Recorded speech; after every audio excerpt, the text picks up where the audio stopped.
Hello, and welcome to History is Gay, a podcast that examines the underappreciated and overlooked queer ladies, gents, and gentle NBs that have always been there in the unexplored corners of history, because history has never been as straight as you think.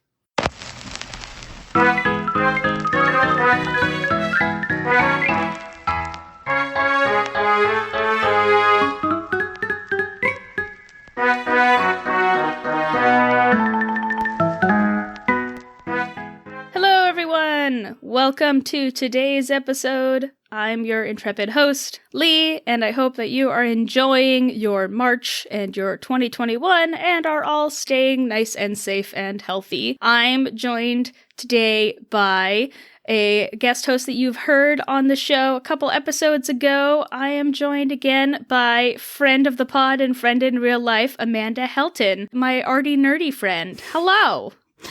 Hello. Nice to be here again. You've come back to strengthen your brand and continue talking about sculpture. My arty nerdy brand. Your arty nerdy brand. How have you been doing since we talked about Michelangelo? I'm good. I'm super stoked to not be talking about a white dude though. I think it's always a good day in my life when white men are not in the forefront of my mind. It's pretty good. So, Amanda, why don't you introduce yourself for folks who have not gotten a chance to listen to the Michelangelo episode? Just tell us a little bit about you and how we met and what you are super interested in your life. Yeah, well, I'm Amanda. I use she, her pronouns. Originally from the Southeast, generally speaking, East Tennessee, Sevier County, the birthplace of Dolly Parton. I will shamelessly plug again that I have met Dolly Parton more than once, and that's my only claim to fame at this point in my life. I have a master's degree in art history with a concentration in museum training from the George Washington University in Washington, D.C. I work at an art museum currently doing actually digital strategy and technology. So it's kind of a weird thing that I got an art history degree and then I ended up kind of working in technology because the art world is full of Luddites. Yeah. The ways in which we're just I don't mean to burn them or anything, but I mean, it's just the way it is, those aren't skills that generally get taught to art history majors, right? Right. So. I mean, I feel museums in general, unless you're a science or tech center, tend to be a little bit behind the times in some ways. Absolutely. Technologically speaking. Technologically. Meanwhile, you have librarians who are digital everything. Yes. Mm-hmm. It's true. Librarians are cutting edge. Right. And the person that we're going to be talking about today, too, is someone that I had no idea about. Mm-hmm. This has been a lovely learning experience for me. Great. Because I knew nothing about any of these people, and Amanda came to me and was like, hey, I want to talk about this person. And I was like, what? This is so cool. So I'm really excited about that. Before we get into the episode, I just want to thank everybody who has so far filled out our first ever listener survey. You can go to historyisgaypodcast.com/survey and take our listener questionnaire. We just wanted to get some information about those who are listening to the show and what you like, what you would like to see more of or less of from us here at the show, what you've been really interested in, where you'd like to see the show go in the future. And if you fill it out by the end of April 2021, then you will be entered into a lotto to receive a piece of History is Gay merch. So that'll be a fun little perk there. Today, we are going to be talking about someone who, as I said, is brand new to me, but is not at all brand new to the art world.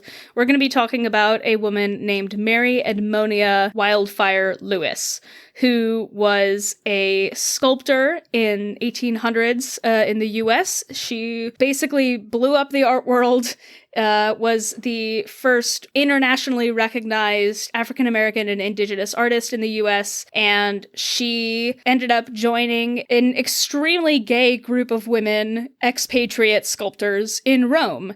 And so I feel like we're getting some nice precursors to the left bank lesbians and the Paris salons with Natalie Clifford Barney, which was a delight for me to learn about. For content warnings, we will be discussing things like the transatlantic slave trade, mentions allegations of racial violence, anti-Black and anti-Indigenous sentiments and stereotypes, and fetishization of Black and Indigenous cultures. So if these are things that you want to avoid hearing about, we will be putting specific time codes for certain things, and just be aware that we're dealing with mid to late 1800s, and so some of the sentiments towards this person were of that time. Obviously, this is going to be a people-focused episode, so we're going to go straight into some historical background and then Edmonia's bio, and we'll end the podcast with how gay were they, our personal ranking about how likely it is that they weren't straight. Amanda, is there anything that you would like to talk about or plug before we dive into the wondrous world of Edmonia Lewis? Yeah, I mean, I think maybe just up top, I'll just say I came across Edmonia Lewis when I was in undergrad, and I just thought she was really interesting and so singular in her time and accomplished so much, and there was very little information on her out there at the time.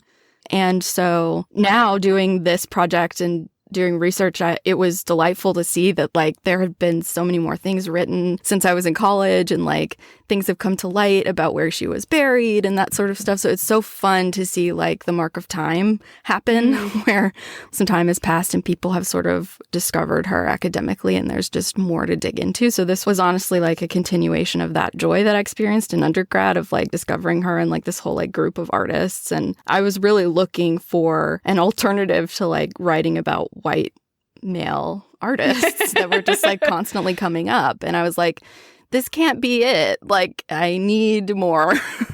So I feel like she came up when I was, And, like, further proof for the reasoning for the fact that, like, history never stops. Like, we don't just have, and that was it. Like, we're constantly finding new things. So continue doing history, everyone. All right. So exactly. we're going to do a little bit of kind of social and historical context for the time period. So let's dive into what the 1800s was looking like as we join the story of Edmonia Lewis. Right. So the 19th century America, we have obviously the Industrial Revolution. So we have this transition from a farming-based economy to an industrial economy. And I got this quote that I feel wraps it up really well in a way that much better than I could do myself. So I'll just read that. The new nation experienced a shift from farming economy to an industrial one, major westward expansion, displacement of native peoples, rapid advances in technology and transportation, and a civil war. So fair amount going on. Rising populism and this sort of idea of the people and the labor movement and people sort of waking up to collective power, Jacksonian democracy that sort of emphasized expanding suffrage, but, for white men over 21 only. Manifest Destiny, laissez-faire economics. And this sort of helped usher in the sort of Gilded Age with the Vanderbilts and the robber barons and all this stuff, wielding their sort of power to control politics and business. Basically, steel and oil taking over everything, and yep. Our first taste of, like, the millionaire billionaire class ruling over everything and fucking everything up. Yeah, and just like buying politicians and buying the world. Yeah, literally. Yeah. Yes. So blame the Industrial Revolution for unfettered capitalism, honestly. Yes. As far as the sort of artistic production of the period and sort of, I always like to think about that and sort of what were the conditions of that. And in particular, we're talking about a female artist. And I think it's important to remember that access to art education and instruction was really difficult for women at this time. So it would have been even more difficult for women of color. And that there was just this general culture around women artists that there was just this disbelief that women had any talent, that women could be artists. So that was just the sort of undercurrent that every woman artist was fighting against. For example, I remember learning about this in undergrad and just being like enraged. The Pennsylvania Academy allowed women to look at nude classical plaster casts only at fixed hours on ladies' days. Ladies' days, come look at some plaster junk. Yeah. So it was just like really weird. There were a lot of barriers. Many European academies weren't open to women, and it was particularly difficult to get instruction in anything to do with anatomy or life drawing. Like, you can't be a lady and look at nudes, you know? How dare you be alone in a room with a naked man for anything other than sexual purpose? Yeah. And you're unmarried. Yes. So it was rough. It was rough for women artists during this time. There were lots of accusations of plagiarism. Very often their works would get, and this has happened throughout history, literally everywhere. Female artists getting their works attributed to men, or like their mentors or someone who taught them, and that sort of thing is very common. Definitely happened. Their careers were often ruined by gossip. There were just a lot of social forces pressing on women who were trying to do anything outside of the private sphere, where women were really restricted at that time. Well, and even within that, like even within the artistic world, there were some areas of art and artistic production that were considered more acceptable for, feminine enjoyment. Things like drawing and drafting and miniature making, painting. Right. Those were things that were considered like more soft and feminine and things that women could do if they were going to go outside the box from homemaking and making art. Meanwhile, you have this group of women who were sculptors, which was an extra level of kind of going against the norm. And we'll talk a little bit more about that, but that was, for multiple reasons, deemed something that was inherently masculine. Yes, so, absolutely. Nice queer feelings about lady sculptors just in general. Yes, of course. It's a very important point to note that it was unusual for women to be sculptors. Yeah. Absolutely. And, I'm certainly not going to complain about the lovely muscles that surely emerge on these lady sculptors from all that chiseling. So, yes. I'm certainly not one to balk at lady muscles. Another big thing that was going on at this time was abolition. The 1800s brought with it this movement, which was working to end enslavement of African Americans in the United States. It originated in the late 1700s, first in Britain, with folks speaking out against Britain's role in the slave trade, and then Quaker groups in the United States began working initially to abolish slavery in the US. Philadelphia was a main site of abolitionist work.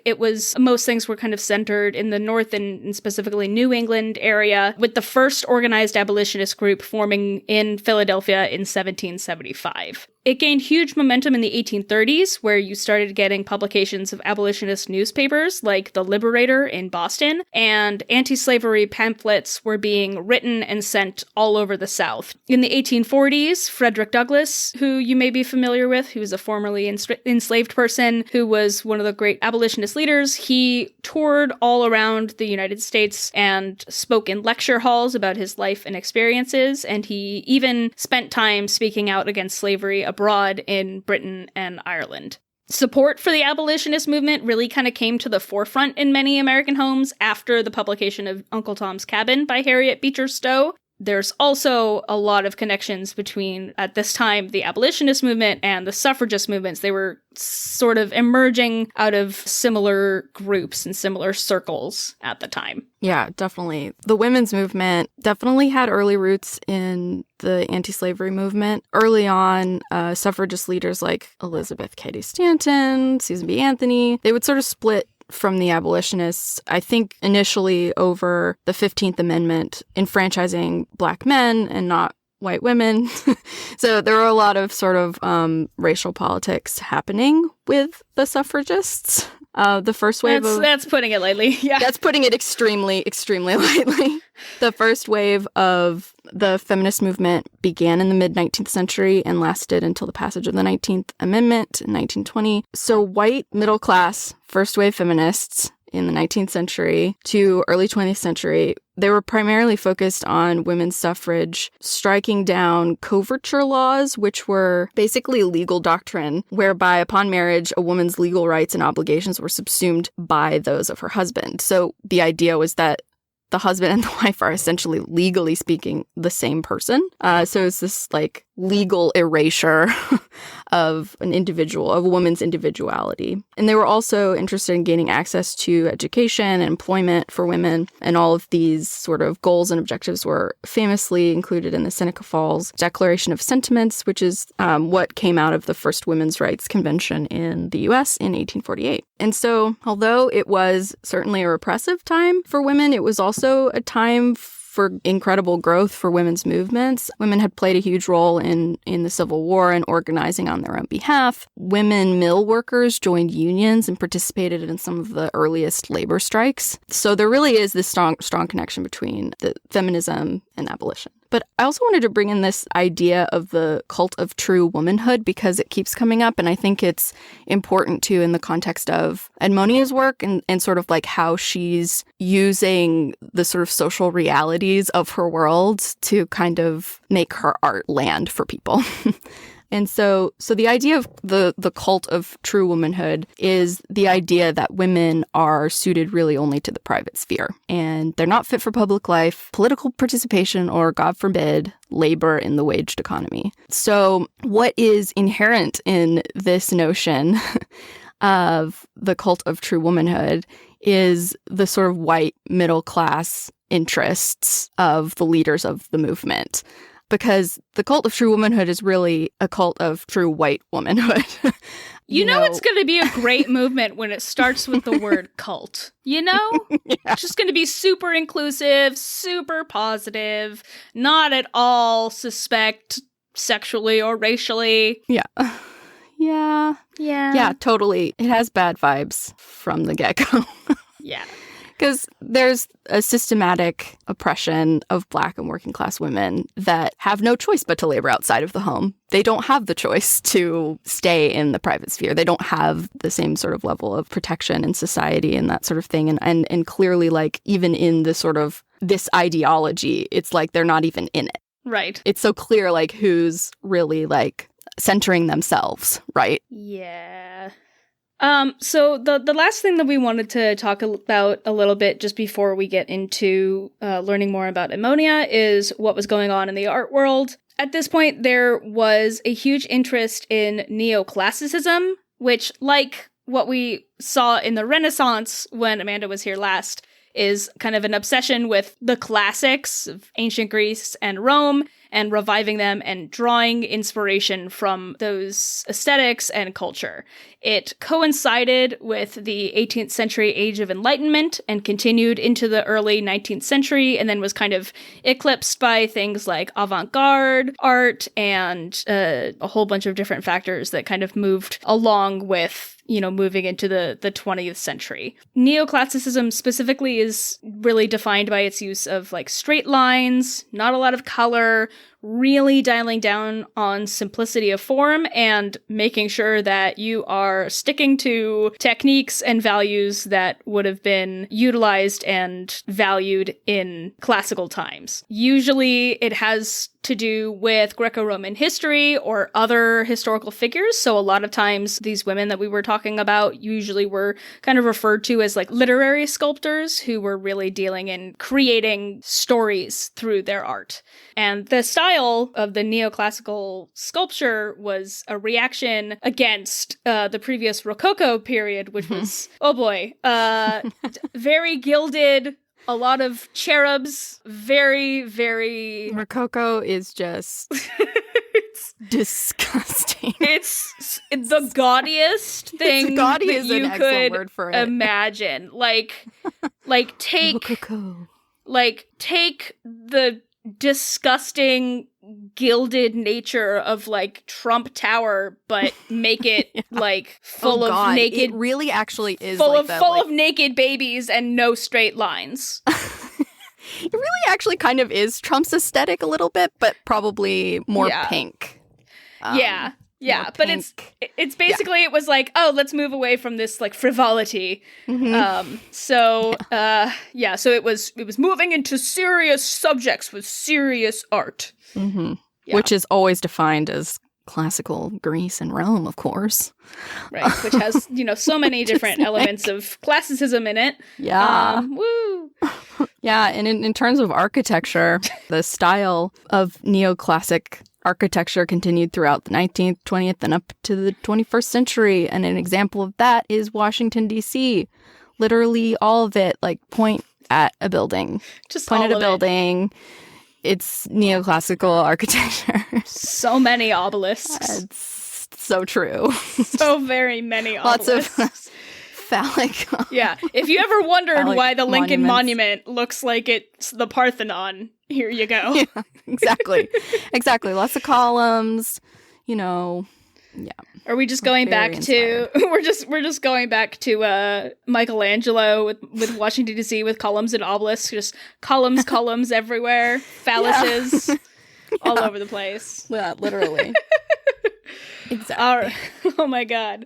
So that's what we have for you in terms of kind of giving you a little bit of background. And so let's dive into our bio time. Who was Edmonia Lewis? Or as we mentioned, her full name is, as she was known throughout different ages in her life, Mary Edmonia Wildfire Lewis. So she was born in either 1843 or 1844. Accounts are kind of muddied, and in most accounts she listed her birthday as on or around July 4th, which was a very common thing for most Americans who didn't know their birthday, and for a lot of formerly enslaved folks or descendants of formerly enslaved folks, this was the case. And she was born in upstate Rensselaer County, New York. She was born with an African Haitian father and a mother who was both African American and Ojibwe or Anishinaabe, or you might have heard the tribe referred to as Chippewa, specifically Mississauga, a subtribe of the Ojibwe people. So she spent her early life in New York, and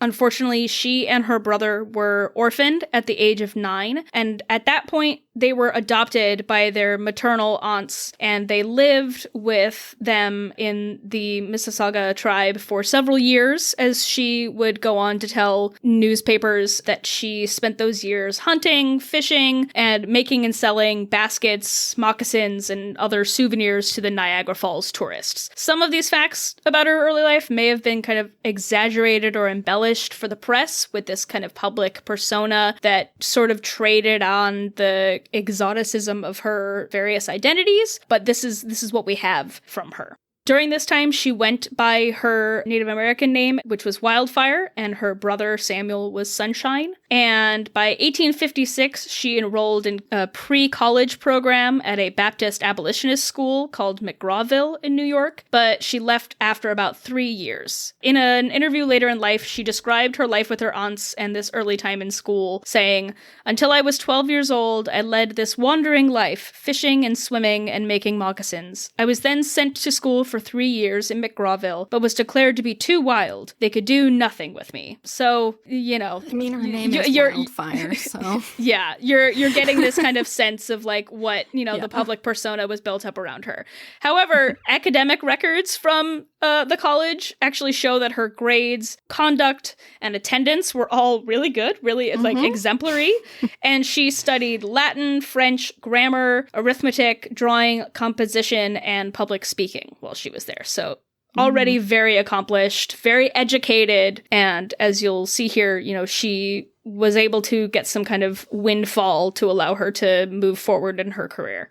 Mm-hmm. Yeah, she was really lucky to have the support of her brother, who in 1859 moved to California, and he actually got really lucky with gold mining and made a bunch of money, and he was able to finance her travel to Ohio to attend Oberlin College. And at that point, she changed her name to Mary Edmonia Lewis and began studying art at Oberlin, and she boarded with the abolitionist Reverend John Keep. She was only one of 30 students of color at the school, and she received drawing instruction from an experienced artist, Georgiana Wyatt. This is where she also saw her first plaster casts of classical sculptures and sort of started her artistic career.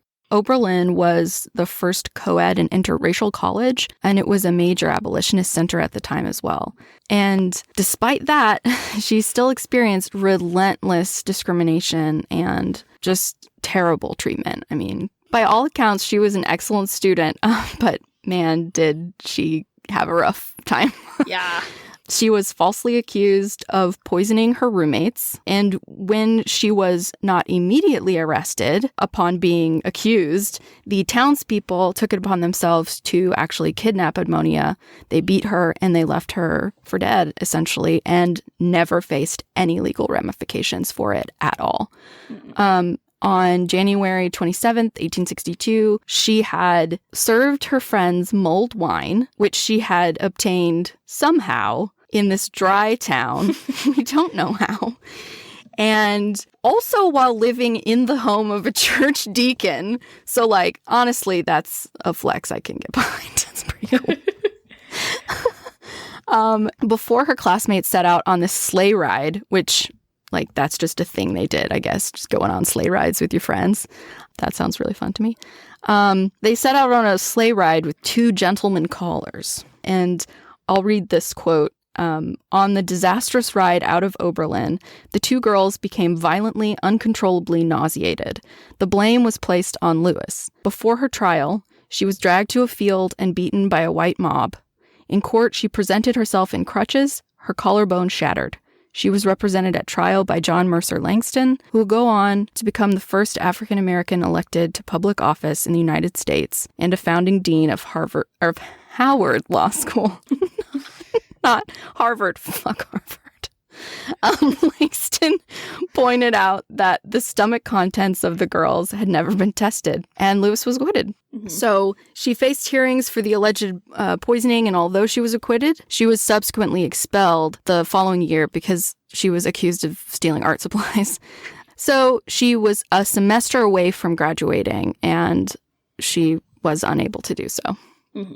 Yeah, basically that scandal just kind of followed her, even though she was acquitted, and they were like, we don't have enough evidence to even go to trial with this person. More reasons to kick her out were basically manifested and manufactured. It's so transparent. Yeah, exactly. So obvious. So after being barred from graduating from Oberlin, she still wanted to continue her education. So she picked herself up and moved to Boston. And she went there with letters of introduction from several people, including the Reverend Keep. And she was able to secure her training under a self-taught sculptor named Edward Brackett. He was an abolitionist who specialized in marble busts, and he catered to a lot of abolitionist clients. The beginnings of her foray into sculpture in Boston have been somewhat mythologized, and a lot of times the press would kind of portray her as like a childlike savant who was brand new to the world of art and had never ever seen a statue before, because that's not the most patronizing thing in the entire world. A story from contemporary sources at the time goes that she saw a statue of Benjamin Franklin and was so enraptured by the idea of a life-size statue, which she'd never seen before, that she apparently said, "I too can make a stone man." And so, we'll go into this a little bit later and kind of the other ways the press depicted Lewis in a very racialized manner. But I also just kind of like the idea of her saying something like, "I too can make a stone man," just being like, instead of the way that they were intending it as "Oh, perhaps I too can do this," as I can make that. Whatever, I can make that. I could do that. Honestly, I feel like that was her vibe. I feel like that was kind of her personality. She was like, I can do this. Yeah.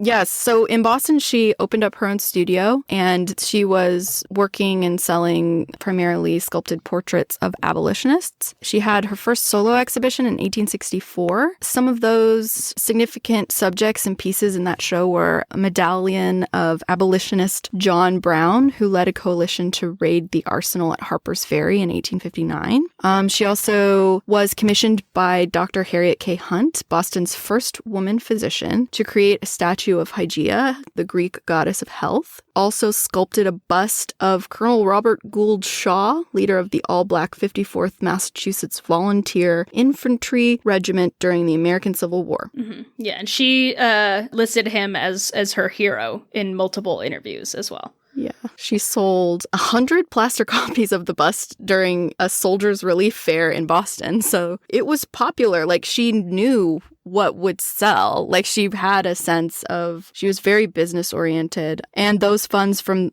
selling those 100 plaster copies helped her ultimately to be able to move to Italy. So yeah, she was just hustling. I'm like, getting it done. Yeah, I mean, the beginnings of her career, she's busts. She's got a studio. She's going to sell a whole bunch of busts. And before we leave Boston, though, we thought that this would be a really good opportunity to bring up our word of the week: Boston marriages.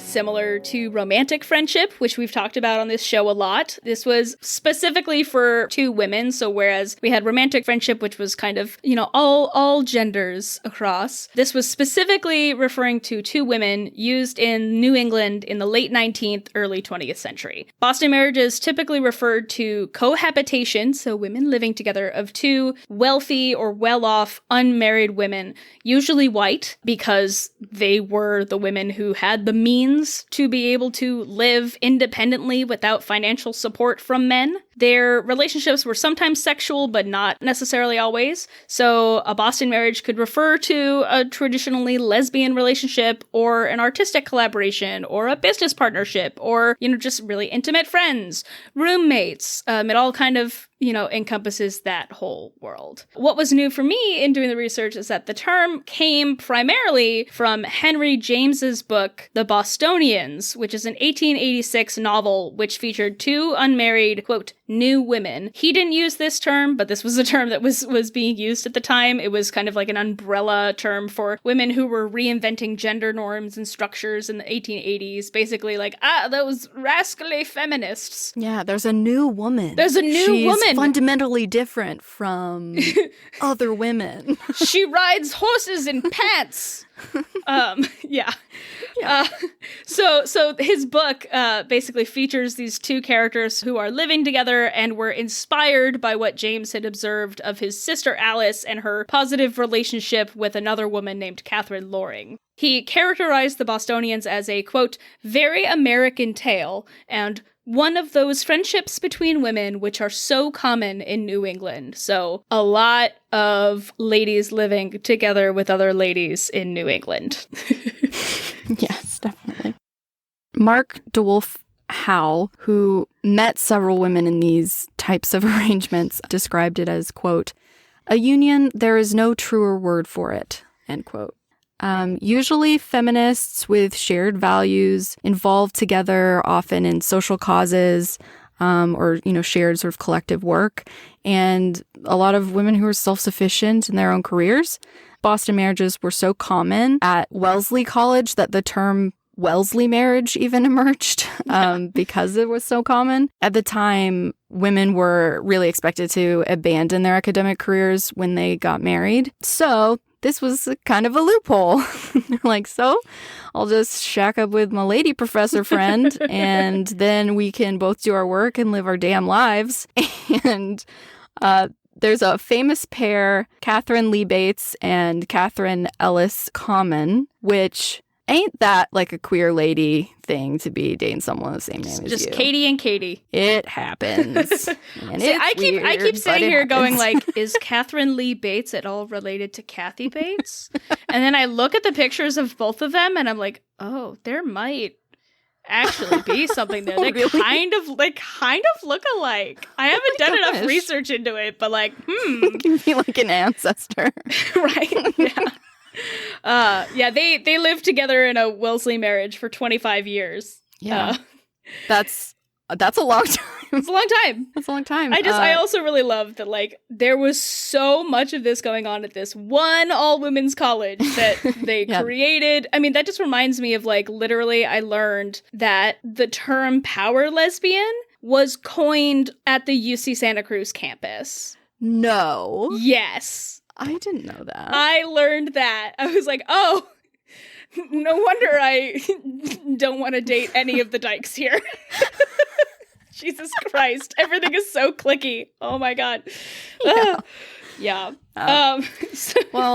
So this tradition, maybe, of Boston marriages fell out of favor in the 1920s, partially due to the increasing suspicion of the potentially sexual nature of these relationships. And so fewer single women chose to live together openly. So basically, people started to catch on that, like, oh, they're not just gal pals palling around. Right. They're gal pals. Well, and you had the term lesbian had come into vogue, and the creation of this kind of like sexualized identity, and there were fears around lesbianism stealing all the women while the men were off in World War I, and a whole bunch of a lot of fears at that time. So a lot of single women kind of who would, perhaps have been in these type of arrangements, whether or not they were romantic or sexual, kind of stepped away from that. Yeah. And so that is the end of our word of the week. I hope that you learned some fun stuff. So let's move back to Edmonia Lewis and her life and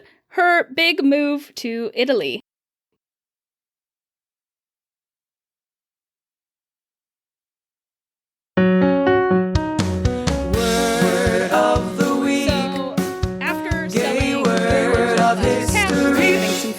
To move, Lewis decided eventually to leave the United States, and she was inspired by other abolitionist and feminist artists who had left the country and moved to Italy. There was a woman named Charlotte Cushman, who was a successful American artist and feminist. She was actually one of the most successful US actresses at this time, and many others that were aware that a lot of male sculptors were already traveling to Rome. There was a huge supply of marble, and there were a lot of studios and a lot of tutors that just weren't available in the US. And so these sculptors kind of inspired and encouraged many women artists to do the same. And a woman named Harriet Goodhue Hosmer, who we will talk about later, was actually the first person to recommend that Lewis study sculpture in Italy. So 1865, the summer comes by, and she boards a ship to Rome, joining the growing number of American women sculptors who were like, all right, peace out, I'm gonna go sculpt in a place that will actually allow me to do it. So you had this kind of first school of women sculptors, which included Harriet Hosmer, Emma Stebbins, Edmonia Lewis, Margaret Foley, who primarily worked in cameos, and this Charlotte Cushman. We will talk about them, and especially Charlotte Cushman, later. And they all established studios there and worked in the neoclassical style of the period. Right. And Hosmer actually arranged for Lewis to rent a studio that once belonged to a prominent Venetian sculptor, Antonio Canova. While in Rome, Lewis fully embraced the neoclassical style, sculpting in marble, and she did all of the marble work herself without the help of any hired tradesmen to do the chiseling, which was generally the thing that people did at the time. It was common practice. But male sculptors were often very skeptical of women sculptors and jealous of their talent, and sort of wanted to sabotage them, accuse them of not doing their own work, just generally give them a hard fucking time. And Lewis just refused to let that really have an influence on her career, so she opted to work entirely solo as a way around that. So she did all of her work herself on her own. And it was very unusual and very difficult to work that way. Yeah, she would start her sculptures in clay or wax and then enlarge them into the marble, which was the stage at which most sculptors, even as we saw Michelangelo, would be like, all right, you person who is a class below me, I will give you money, please do the hard work of chiseling this. Which, just gives shitty men an opportunity to be like, but you didn't really do that work. Her works generally featured newly freed African Americans, and she also sculpted many Native Americans, which is a subject many have attributed to her personal heritage, but at the time, it may have actually been, at least in part, because of a desire, especially in Europe, to cater to American tastes in art at the time. So like a kind of fascination with American culture and kind of the wild, unfettered West or whatever bullshit people were fetishizing at the time. Yeah. Theyre Tolles, who's the curator of American paintings and sculpture at the Met, explains that, quote, representations of Native Americans were very prevalent at the time, both for artists working at home and artists working abroad in Florence and Rome, because they announced themselves as specifically American themes. So, like, the stereotypes of early American colonization, quote-unquote settlement and expansion were the things that people were super fascinated with seeing, especially from across the pond. Absolutely, yes. And Lewis spent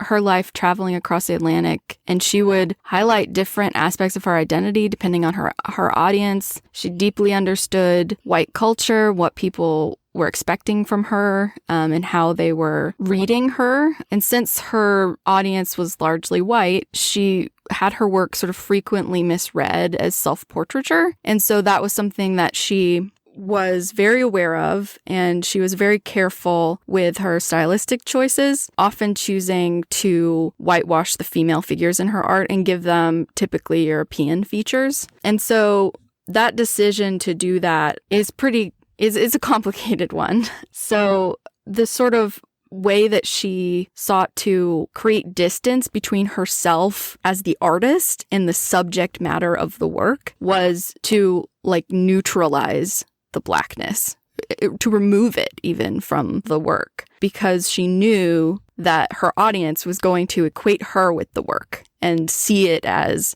self-portraiture in some way. And she wanted to preserve her, she wanted to manage how she was perceived as an artist and an individual. She wanted to have the credibility and power as an artist to define herself and her own work. And, it was a sort of complicated landscape that she was working in, and she was very much reliant on white abolitionists of the time for support and funding and everything. So she was really balancing quite a lot, her own personal identity with her artistic and social situations, national identity. All of those things affected her art, and the themes that she chose and the ways that she chose to portray those themes.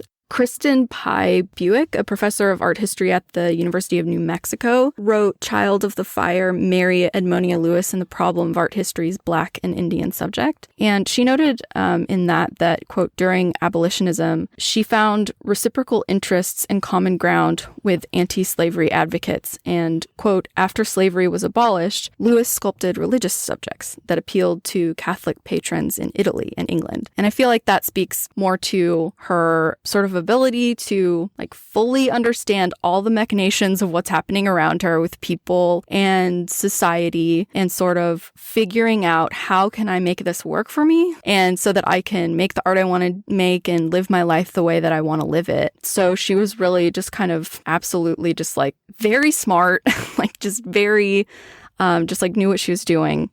Right. And I'm just so impressed by that part of her story. And I mean, I can imagine how exhausting and difficult it would be to have to essentially censure and at the same time play up that part of your identity. Right. In order to kind of eliminate stereotypes that would be thrown at her and thrown at her work, exactly. She had to remove that part of her from her work while at the same time representing elements of African American history and culture. Was it Buick who had the quote that she refused to be victimized by her own hand? Yes. Yeah. So I love that. I think that's a really important way to feel look like at that it. really cuts to the heart of what that choice was about for her. One of her most famous pieces that she did in 1867 was a piece called Forever Free, which the title comes from the text of the Emancipation Proclamation from 1863. And it's a marble sculpture. It's a smaller marble sculpture. And in it, she depicts a newly freed African-American couple, a man standing, staring up and raising his arm into the air, his wrist carrying a broken chain. And the woman is kneeling to his right with her hands held in a prayer position. Henry Wadsworth Longfellow's 1855 epic poem, The Song of Hiawatha, was enormously popular at this time. And so it's a story about two star-crossed lovers from different Native American tribes.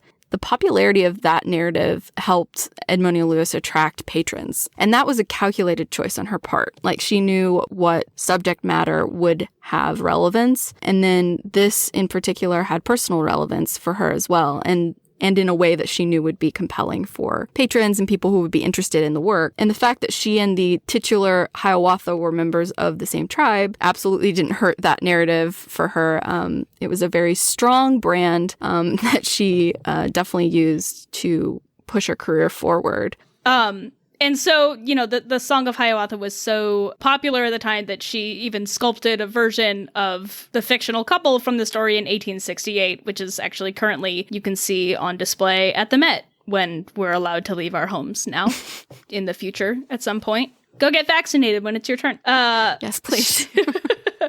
So another one of her most well-known pieces is a gigantic piece of marble called the Death of Cleopatra, which she created and displayed in 1873 at the Philadelphia Centennial Exposition. It received rave reviews, but it was also really controversial. Much of the viewing public was really shocked by her blunt portrayal of death in the sculpture, which just basically added to her fame and notoriety. Literally thousands of people came from all over to view the work. This Death of Cleopatra was a very, very popular subject, much like Hiawatha at the time, much like all of these abolitionists. So she was really kind of on the cusp of what was being done in the culture at the time.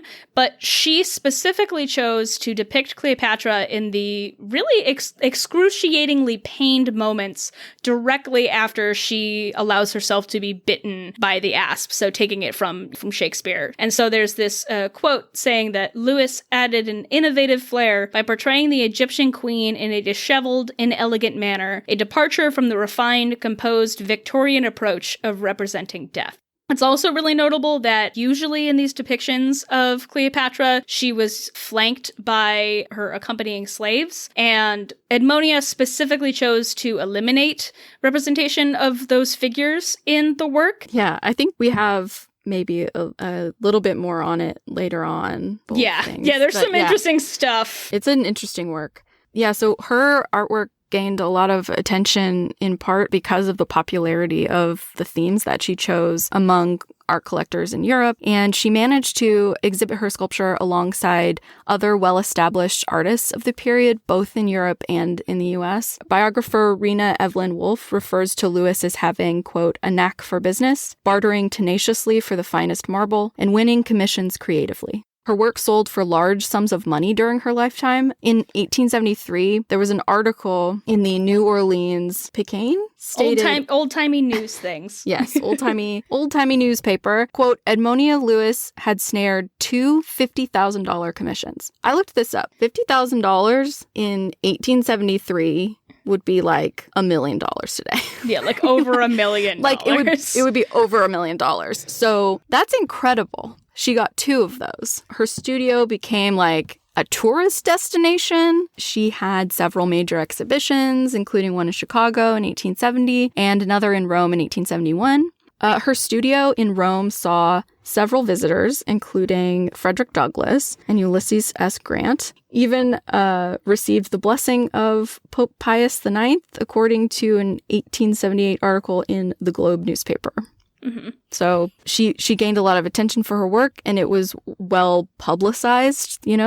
She got a lot of attention. So yeah, that's always good for an artist. There were a lot of articles that were just like, Edmonia Lewis arrives in Rome. Edmonia Lewis returns to Rome. Edmonia Lewis got this commission.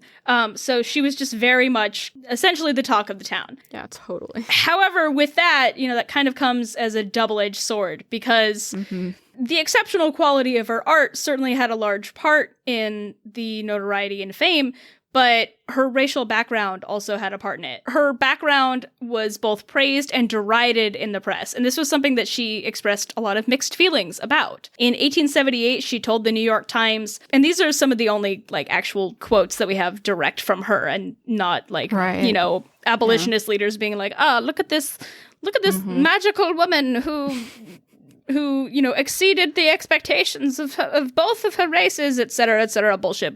They're weird editorializing. They're very, So she says, I was practically driven to Rome in order to obtain the opportunities for art culture and to find a social atmosphere where I was not constantly reminded of my color.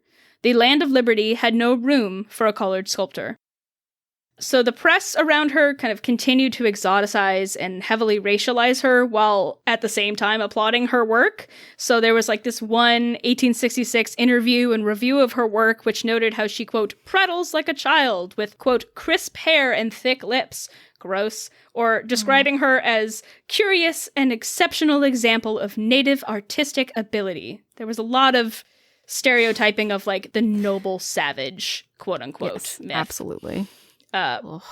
Nearly all mentions of Edmonia in the press kind of preface their stories with reference to her as, you know, with some sort of flavor of Edmonia Lewis, the colored sculptress, or traded in stereotypes about Native Americans and saying things like she transcended the sadness of both her races and ridiculous things like that. And so you can see that that was a huge element in the way that she was portrayed. And, you know, as we learned, she was highly educated, she was highly trained in her artwork, and came from a relatively well-off background. But she, in some ways, allowed the contemporary press to portray her as this, like, naif savant.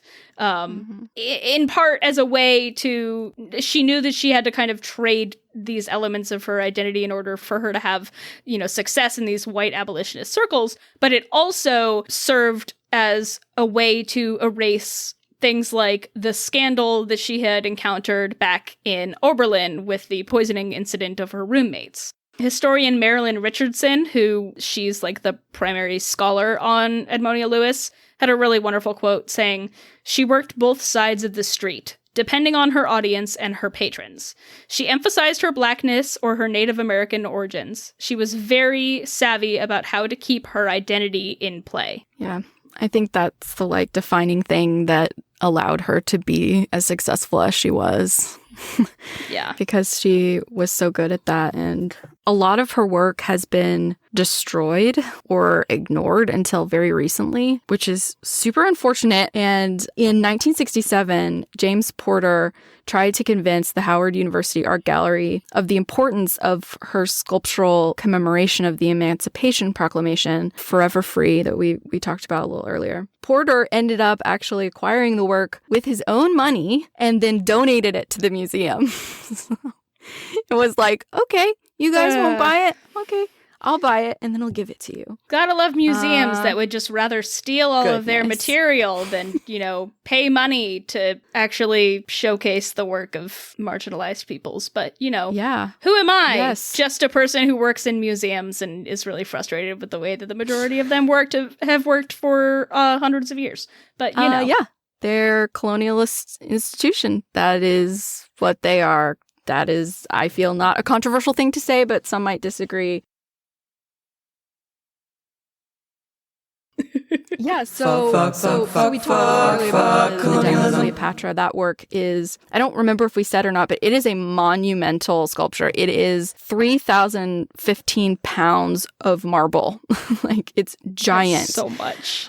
After that work went into storage at some point, and it was kind of lost until a century later in the mid-1980s in Chicago, when Marilyn Richardson, Lewis's biographer that we mentioned, discovered it covered in white and purple house paint and left in a mall outside of Chicago. So it's just like abandoned. How does this happen? How? How did it get to a mall? Yes, so this was a 2-ton artwork that just somehow managed to get lost. And it's just insane to me. I don't know how that happens to an artwork in like a collection, like, or at all. I mean, just in general, how does something that big and that heavy get lost? And moved? Like, you really need to try hard to get it wherever it's going to end up. Yeah, so Marilyn found it, and when she first saw it, it was clumsily painted, and she said, quote, jammed in between Christmas trees, Jesus. End quote. It now resides in the Smithsonian American Art Museum, which I actually interned at when I was in grad school. And it's very sad to me that I've never seen this work. It's not been on view that I'm aware of in the recent past. Oh, man. But, dude, I'm going to keep an eye out for it and see. So it's at the Smithsonian, but it's not on display. Right. Yeah, it's in the collection, but I don't think that I've ever seen it on view. But oh, man. Put it in the display. Yep. I was about to say put it in the museum, but it's in a museum. It's in there. So in terms of Edmonia's later life, we really don't know much. Basically, after enjoying around 10 years of fame and notoriety for her artwork in Europe, she basically just kind of vanished into obscurity. Probably had to do with multiple factors, like neoclassical style had kind of fallen out of favor. It was replaced by an interest in avant-garde and Auguste Rodin, and there was a move towards bronze as the superior sculpting material. And significantly, the kind of center of art and art culture shifted from Rome to Paris and would remain there for significant portion of late 19th, early 20th century. To this day, the website of the Smithsonian states that, quote, after 1875, facts concerning the remainder of Lewis's life, as well as the date and place of death, are obscure and conflicting. So she just kind of was in all of these newspapers and then nothing. She was just gone. Yeah, she was just gone. She, at some point, left Rome and, that's all she wrote. Yeah. Yeah, and it wasn't actually until a few years ago that we found out more about her final resting place. Richardson spent many years looking for Lewis's grave and was only recently able to make some progress on that work when historical documents actually started getting digitized and uploaded to the internet, which when I read that, I was like, woohoo! Because that's digitization is important. Yes. Creates accessibility. Yes, oh my God. What things are just languishing on paper in a flat file somewhere and in that some we don't know archive? About. Yeah. And this is the kind of stuff that we can uncover. So if you have any sort of disposable income, here's our plea. Donate to your local archives for digitization projects, because these are usually things that need specific funding in order to put certain materials online. Right. So through this, there were some census records from 1901 that revealed that Edmonia relocated from Rome to London, and Richardson's research also uncovered Lewis's will and burial records.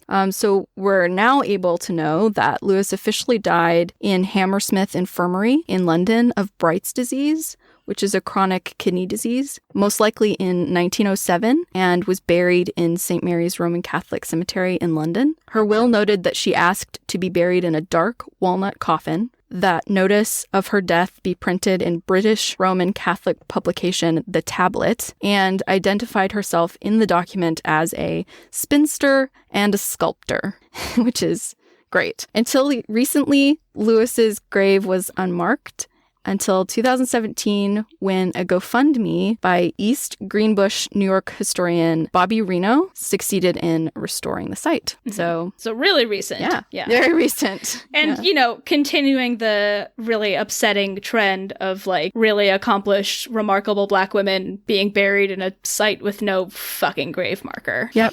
That's a pattern that I do not like to continue discovering upon in this podcast, but it's a bummer.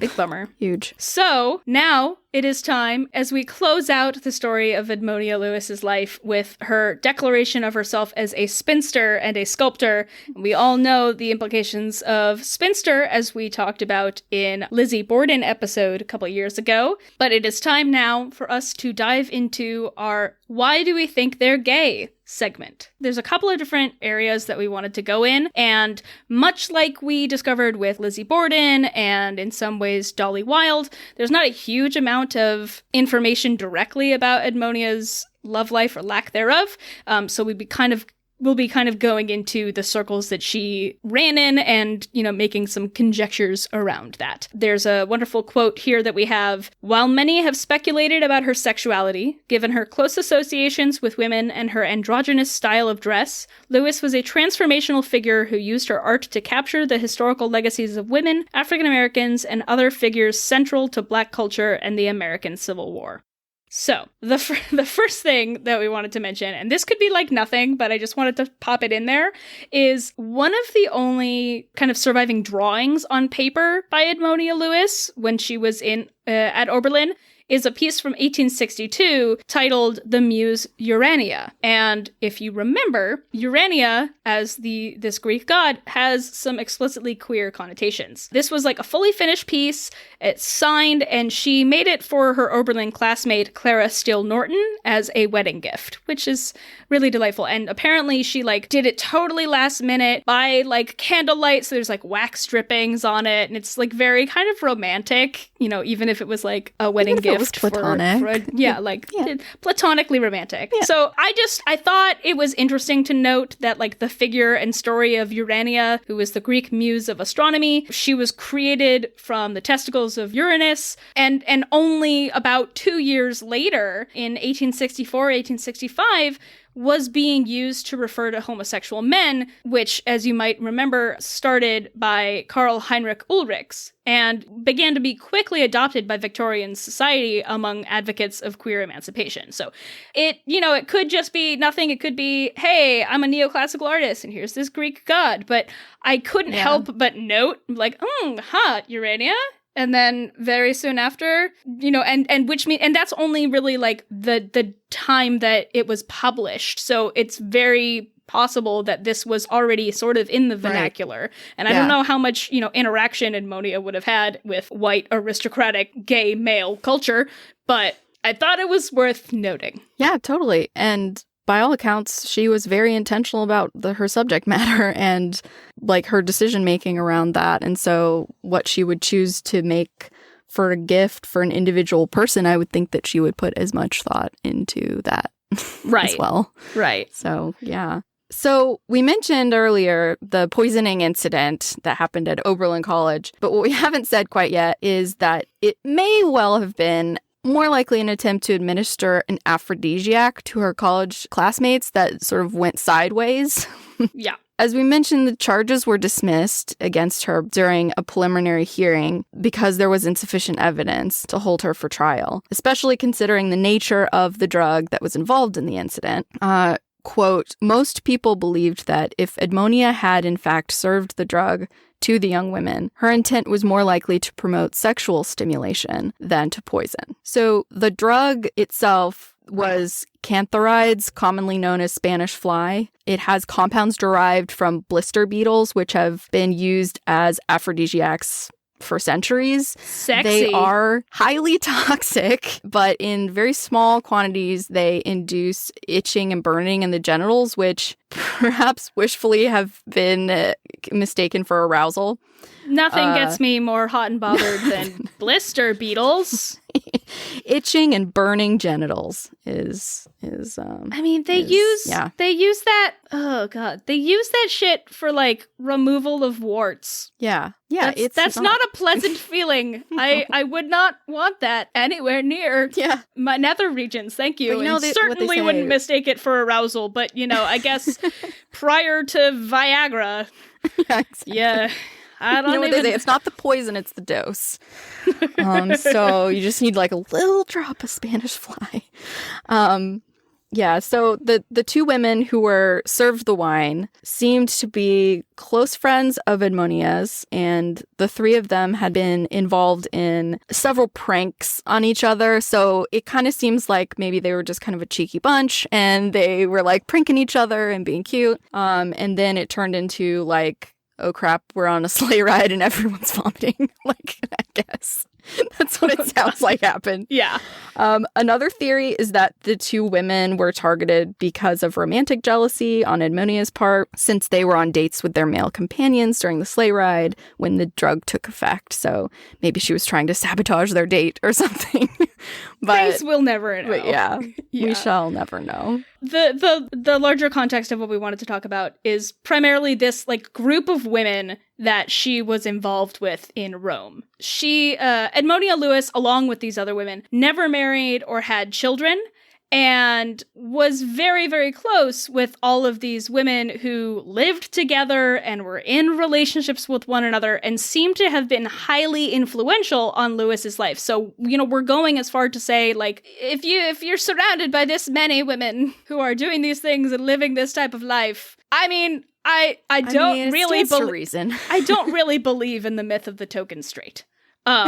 So this group of women consisted of Charlotte Cushman, who was an actress, and then a whole bunch of different sculptors, including, as we mentioned, Harriet Hoseman, Emma Stebbins, Margaret Foley, Louisa Lander, and others. So it's really important for us. We wanted to, even though we don't have specific information about Edmonia's love life, we thought the best way to, show the way that Edmonia may have been living her life, at least in connection with these women, would be to dive into these women that made up this so-called Great White Marmorian Flock, as they were called, inferring how she would have lived her life. Essentially gay by association. Yeah. So Rena Evelyn Wolfe, who was another biographer, noted that Edmonia never married or had children. She often dressed like a man, and most of her friends and female mentors were openly and, in fact, famously lesbian. And so because of this, we're not the only people to make this conjecture. Many historians have concluded that Lewis was also lesbian, but it's something that we'll never know for sure. But there are several sources out there that just be like, Edmonia Lewis and Charlotte Cushman, both of whom were lesbians. And it's like, okay, where's where's the deets? I know. But, we couldn't find specific deets on her, but oh boy, are there some fun deets on these other ladies. Yes. Unfortunately, there's just so little, direct information about Edmonia's life. Right. So the name of the group, the White Marmorian Flock, comes from Henry James. It was actually said in a sort of dismissive way, sort of dismissive of this cadre of women as, quote, that strange sisterhood of American lady sculptors who at one time settled upon the Seven Hills in a white Marmorian flock, end quote. And Marmorian means made of or likened to marble. James especially hated Lewis, describing her as, quote, one of the sisterhood was a negress whose color picturesquely contrasting with that of her plastic material, white marble, was the pleading agent of her fame. So yeah, he basically was like, she's only famous because people are so fascinated by the novelty of a black woman doing this. This is also I'm, surprised that this is coming from the dude who also coined the term inadvertently Boston marriage, but whatever, dude. What I really love is that this group was also described as a harem scarem of emancipated females who dwell together in a heavenly unit, which I immediately need a t-shirt. I immediately need a t-shirt that says harem scarem. Absolutely. This group of women essentially used their roles as sculptors as a method to escape marriage and, quote, formed a close-knit and supportive community who appropriated masculine sartorial dress as a code for female independence. Mm-hmm. So they were really just trying to be free, I feel like. Yeah, we're just going to reiterate, the very nature of sculpture was deemed a more masculine endeavor, and so the women who decided to do anything but homemaking were considered somewhat abnormal for multiple reasons. People thought that, the laborious work of chiseling would be too difficult for women, and, you might as well just stick to painting. Mm-hmm. Also, this is something that I had never really think about, but, in order to sculpt, most of the time, you'd have to wear pants because, you're not about to get up on a whole bunch of scaffolding and petticoats. If you, thought about how much, Michelangelo hated being up on scaffolding on his back doing the fresco of the Sistine Chapel, Can you imagine how much more of a diva he would have been if he was, covered in skirts? And to sculpt, even male figures who were, draped in cloth or clothing, they would have needed to know the underlying anatomy. Mm-hmm. And, in order to do that, you have to either study nude models or, dissect corpses. And those things were all no-nos. Yeah. Yeah. Yep. So, they, an article that we read noted that they were women who fascinated, astonished, and shocked the expatriate community in Italy with their female marriages and their demands for full equality with their male counterparts. So several of these women also engaged in Boston marriages. They were fascinated, astonished, shocked. Such scandal. Whoa. So we don't have the opportunity to go into all of these women, but we wanted to highlight a couple of them, starting with essentially the ringleader of this group of women, who was extremely queer actress Charlotte Cushman, essentially the Natalie Clifford Barney of the late 1800s in Rome, complete with the same kind of like messy L-word chart level drama. Yeah, it's really fun, actually. Charlotte Cushman was born in Boston in 1816, started acting in 1835. She was prolific. She played 190 roles, both men and women, including her start as Lady Macbeth. And then she sort of hit her stride with breeches roles, such as Hamlet and Romeo. So she really flourished in roles and characters, quote, where roused by passion or incited by some earnest and long-cherished determination, the woman, for the time being, assumes all the power of manhood. And her performances as Romeo in Great Britain led her audiences to declare she, quote, seemed just man enough to be a boy, end quote, which is an interesting sentence. Her love scenes with women were so convincing that one critic wrote they were, quote, of so erotic a character that no man would have dared indulge them, end quote. And other critics said she was, quote, more convincing playing a man on stage than playing a woman in life, end quote, which is just like, wow. Yeah. Whoa. She, much like Natalie Clifford Barney, was known as a polyamorous heartbreaker. Mm-hmm. During her stage career, she received countless like swooning fan letters from women and often was carrying on multiple relationships simultaneously. Unfortunately, she did not necessarily engage in ethical polyamory necessarily, and this led to some confrontations. So one of her early relationships at the age of 25 was with a woman named Rosalie Scully, who was the painter Thomas Scully's daughter, and they began their relationship in Philadelphia. They exchanged passionate letters, and Rosalie would paint miniature portraits of Charlotte, and in an 1844 diary entry, and her diary sure as hell reminds me a lot of Anne Lister, she wrote of wanting to kiss Rosalie so passionately she would, quote, kiss the breath out of her body. She also wrote that she slept with Rose, just, quote, slept with Rose on July 5th, 1844, which is why I'm like, hello, Anne Lister. And then the next day wrote that they were married after basically so saying, yeah, oh, you slept with her, now you're married. But it had actually started after she had given her a ring back in June. Wow.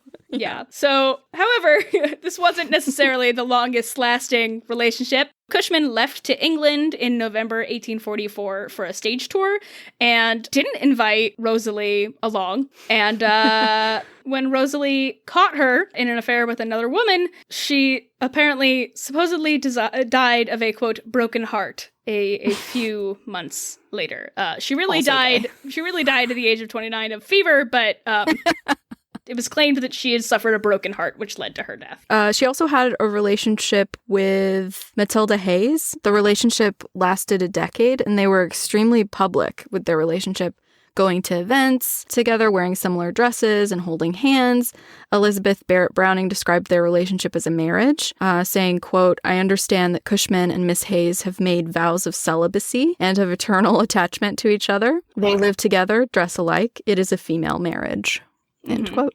Yeah, so she leaves England for Rome in 1852 and retires from the stage, not for the last time. This is just the first time she decided to retire. And she created there her arts colony, which she described as a household of jolly bachelor women, which is fucking great. Incredible.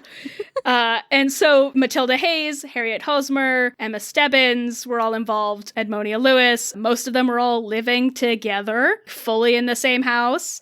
And it was at this time where she fell in love with Emma Stebbins in Rome after Matilda Hayes, her old flame, had become involved with another sculptor we're going to be talking about, Harriet Hosmer. They got together in 1854, and Matilda Hayes was like, all right, goodbye, and left Cushman. But they got back together the next year. However, by 1857, Cushman was already having an affair with Emma Stebbins. So there was some drama. Apparently, Matilda Hayes walked in on Cushman writing a note to Emma Stebbins, which caused them to get into like a huge fight. Like apparently like a full-on running through the house fist fight. Wow.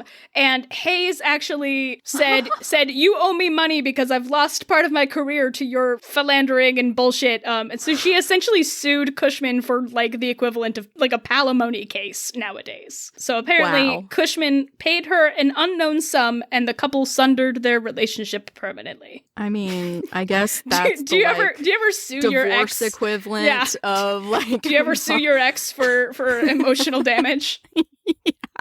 Stebbins and Cushman lived together for 12 years before returning to the U.S. after Cushman was diagnosed with breast cancer. Stebbins had stopped working in order to care for Cushman and did so until her death in 1876. And Stebbins spent nearly the rest of her life actually writing Cushman's biography and died on October 25th, 1882 from lung disease. So she was really quite devoted to Cushman, and that is so beautiful. Yeah, so going a little bit into Harriet Hosmer, who was born in 1830. So she's another sculptor who had big-ass butch energy. There's a article from 1959 that describes her saying, masculine energy and strength she had already. She developed also a fine self-confidence, a pleasant impudence, and a gay propensity for mischief, which often went far enough to provoke gossip and be a real nuisance to the neighbors. Gay propensity for mischief. That's going to be the title of my memoir. Yes.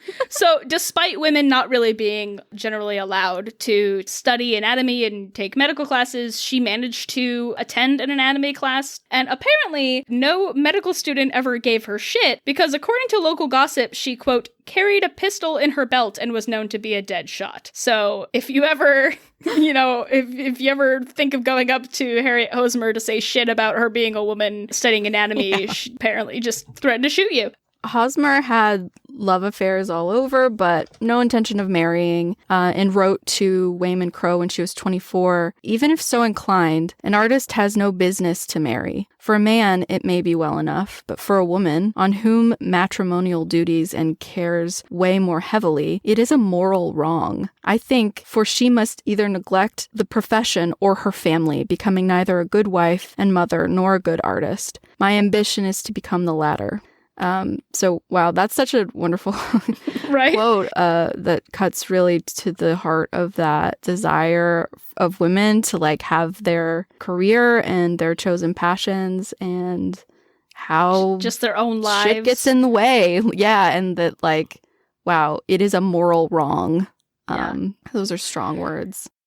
So she may have also had a relationship with Cushman, unclear. Definitely had an affair with Matilda Hayes, Cushman's old flame. Her friend, Sir Frederick Leighton, described her as, quote, the queerest, best-natured little chap possible. Little That's chap. very nice. Little chap. Little chap.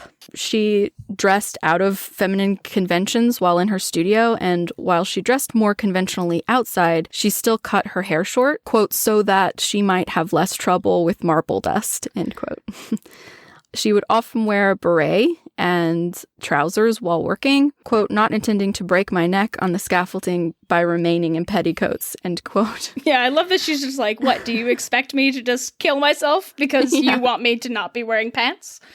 One of my favorite things about this is that apparently Nathaniel Hawthorne was relatively close with a lot of these women and visited them. And he was just like apparently really fascinated and also scandalized by them. And, I enjoy anytime people make Nathaniel Hawthorne uncomfortable.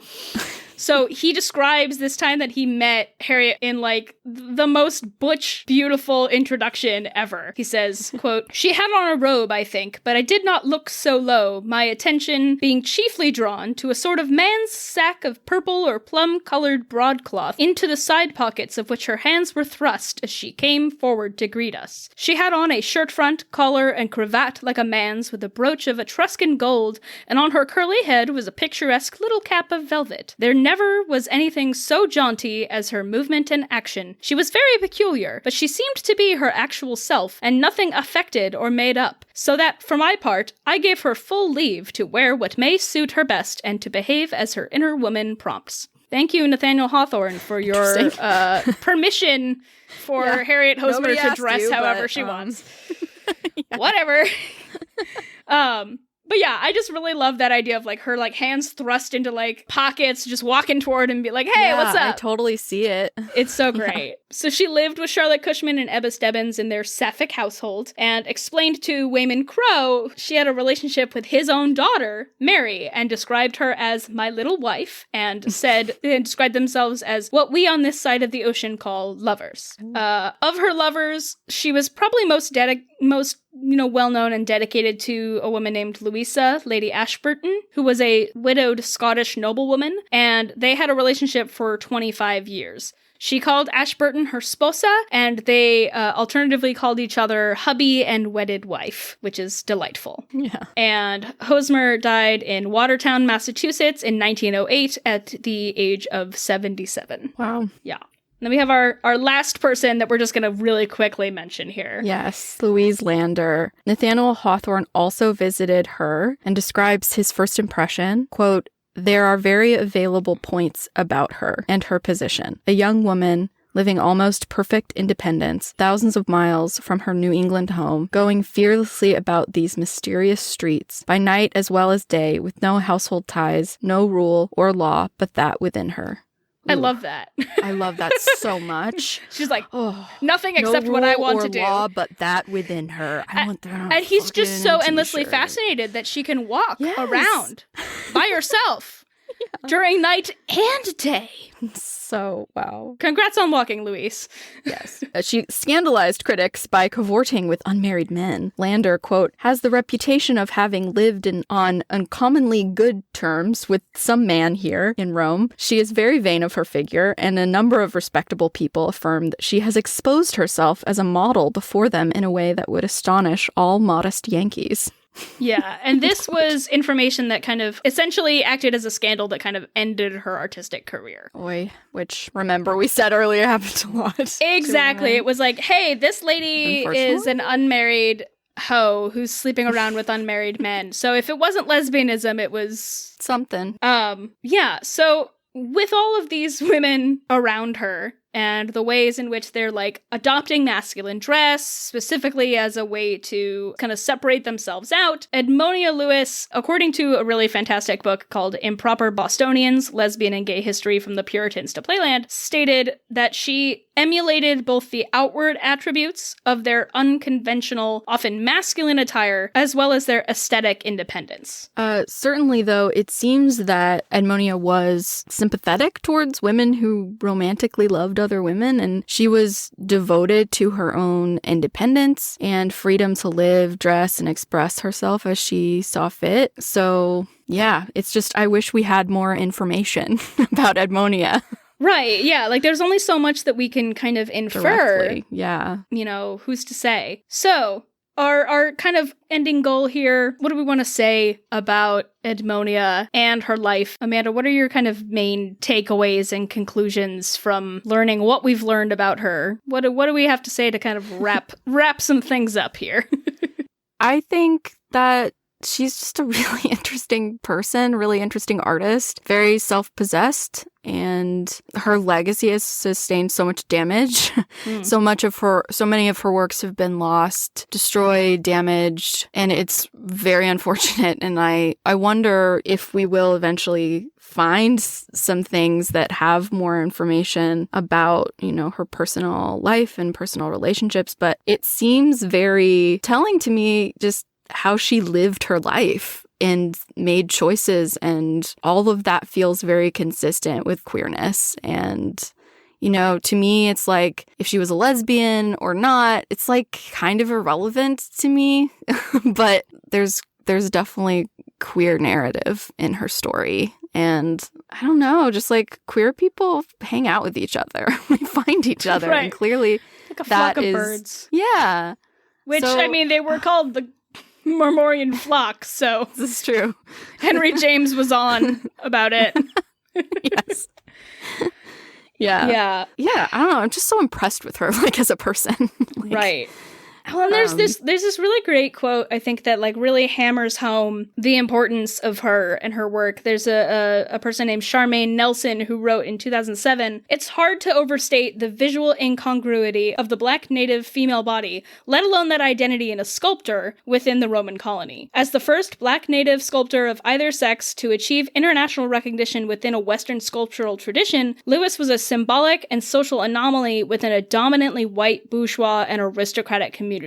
So, like, you know, while it's really unfortunate the ways in which that she was kind of depicted and exoticized in the press, it's incredibly impressive that, like, she gained so much notoriety and was one of the women in this group that received the most fame and was the most well-known and was the most household name. She traversed some very complicated social waters to make her career happen, and just her... I obviously, as a white person, can't speak to the concept of code switching and like what that sort of impact of that on her world and her art, and sort of having to deal with white abolitionists and, you know, their expectations of her and being so reliant on them, and like weaving all these different narratives and her understandings of the social constraints in ways that helped her make a career for herself, but also feel like she was being herself and being true to herself. And yes, still celebrating her own identity and heritage. Yeah. And I mean, her legacy is, I mean, I'm hoping that we're going to continue to see more, and, you know, we're starting to see her, you know, work get acknowledged in more and more publications and, you know, museum institutes. The last thing that we kind of wanted to note is that these days, until very recently, Oberlin College itself had a facility named after Edmonia, and it was the Edmonia Lewis Center for Women and Transgender People. And according to their website, it's a, quote, collective of students, staff, and administrators doing the work of transforming existing systems of oppression based on sex, gender, race, class, sexuality, age, ability, size, religion, nationality, ethnicity, and language.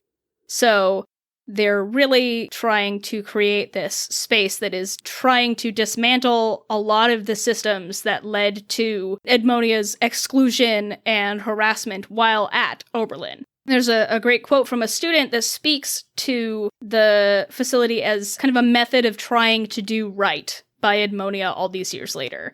This student, Layala Khan, says they and others are working to find a way to continue to honor Lewis's legacy on campus. Khan said, "I really do think that as an institution, we failed her back then, and I just really don't want us to do that again." So that's kind of what I could find. I think it's really interesting. And in itself, naming a specifically women-focused and queer-focused organization after her is, right. You know, no matter how she may have identified, like you said, there's queerness in her narrative, whether it was explicit or not. Yeah. That, my friend, leaves us with only one more thing.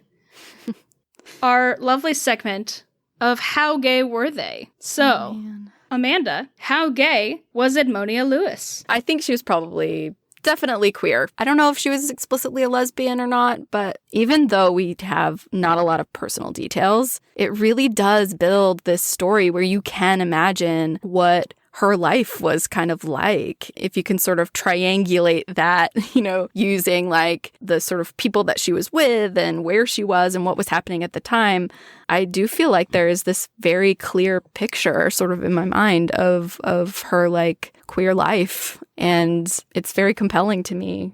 Do you have a number that you would ascribe to her? A number. For our on a scale. Totally not arbitrary, Totally ever-changing scale. 5 of 5 Marmorian flocks of lady sculptors. Yeah. Beautiful. Oh, man. Yeah, definitely gay. So for me, like, I feel like I have to put her on, on a comparison scale with the others in her circle. I think it's really telling that her will, the only thing that she really said about herself is that, she described herself as a spinster and a sculptor. Mm-hmm. And even the announcement in the tablet of her death was like one short sentence, and it didn't have any of her accomplishments or any details about her life. And so I just have to kind of sit here and go, what is just missing and what is deliberate omission? Mm-hmm. I feel like we have to put a lot of weight on her association with these women, and also consider what would these white women have been able to get away with in terms of like kind of open Boston marriage style relationships that she, as a Black and Native woman, wouldn't have been able to, especially considering how deliberately and carefully she crafted her kind of public persona. Right. So I don't think that there's really any way that we can know. And so if we're going to put, someone like Charlotte Cushman on, I don't know, 10 out of 10 harem scarems. 10 out of 10 harem scarems. Like, I think I'm going to put Edmonia as like a, 4 out of 10 jolly women bachelors. Just because, I mean, it's unfortunate. We will never know. I kind of go back all the way to our like first episode with Pierre the Pansy Pirate, which we know nothing about him except for his name and the fact that he was a dressmaker and he cavorted around with Anne Bonny and Mary Read and Jack Rackham, and that was gay enough for me. And so I kind of think about it in that way. And, there's really no way to divorce the effects in which her kind of racial background was received on what we know of her relationships. Right. So that's kind of where I have landed. Mm-hmm. Well, that is our end. Thank you so much, Amanda, for coming back on the show. Well, it's a pleasure. Thank you for having me. I'm still so sad that like it's been a year into this pandemic and you live so very close to me. And I've, at the beginning of this, when I was starting to talk to you about like, let's do some episodes together. I want to talk about some art things. We could record in person. No. Yeah. So COVID was like, no. Hopefully at some point we will get to see each other in person once again. We will get to embody the same space on a couch while watching Xena. It'll be beautiful.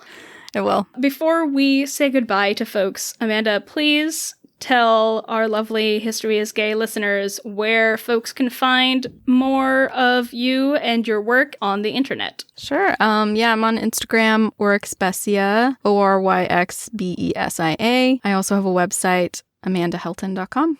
And I'm Leigh, and when I'm not nerding out about old-timey queer folks and desperately wanting shirts that say Harem Scarem in like some crazy like Anton LaVey Helter Skelter font, I'm usually talking about comics and queer TV over at A Paradox in Flux on Twitter and crying about Xena on my couch. History is Gay podcast can be found on Tumblr at History is Gay podcast. We're also on Twitter at History is Gay, and you can always drop us a line with questions, suggestions, or just to say hi at historyisgaypodcast@gmail.com. If you enjoy the show and want to support us in continuing to make it, you can support us on Patreon, where you can get access to Sappho's Salon minisodes, special sneak peeks, the opportunity to have your voice show up in the show, and more. And I know that we've been sort of neglecting the Patreon as of late, but I promise you that there will be some fun things in the coming future, and I'm hoping to actually poll some Patreon supporters to see if there's things that you would especially enjoy in your support of us. You can become a patron by going to the support section on our website and join the ranks of our patron community along with the amazing Hayden Klaumenzer, Abby, and Celine B. Thank you so much, everyone, for your support. You can also buy merch at our History is Gay store. We have t-shirts, we have mugs, we have some fun stuff. We also have our pages from a digital coloring book that we're working on. So click on shop at our website. And lastly, remember to rate, review, and subscribe wherever you get your podcasts. It helps more people find the show, and we can expand our awesome community, which is ever growing. Amanda, would you like to help me close out the show? I really would, yes. All right. That's it for History is Gay. Until next time, stay queer. And stay curious.